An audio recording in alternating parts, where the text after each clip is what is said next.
Ever moved into a rental and thought, what the hell do I even do with this? No drilling, no painting, no nails on the wall. Basically, don't touch anything. But also, make it feel like home. Let's start with the flaws. Rugs are a renter's best friend. Layer them up and boom, ugly tiles gone. No paint? No problem. Peel off wallpaper for the win. Add frames with renter-safe hooks and now we're talking.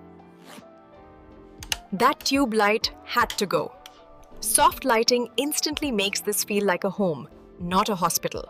Books, plants, cushions, stuff I already had. Suddenly, it smells like me in here. And that's the point, right? Kitchen's tiny, but that's half the charm. A little wall storage, some greenery, and boom, functional and mine. First thing you see when you walk in? A little order, a little personality. Dead corner. Not anymore. Every space gets to speak. Even the bathroom deserved a little glow up. Clean, calm, done. All of this. Under 5K. Not designer level, but definitely me level. So I used floor lamps, desk lamps, and a bit of candlelight magic. Fairy lights and memories.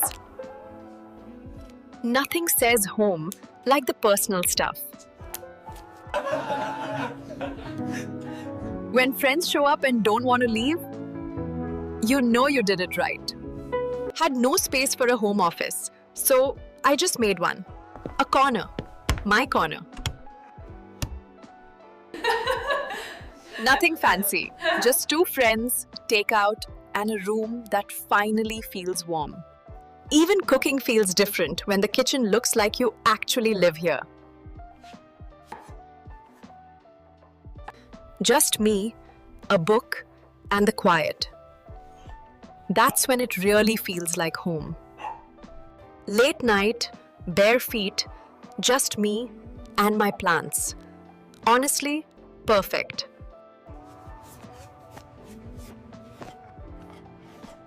Yeah, even laundry's less annoying when the vibe's right. Tiny rituals. That's how a space starts feeling like yours. Perfect? No. But mine? Absolutely. You can't break walls in a rental. But you can break the rule that says it can't feel like you. Rental or not, this place feels like me now. And that's enough.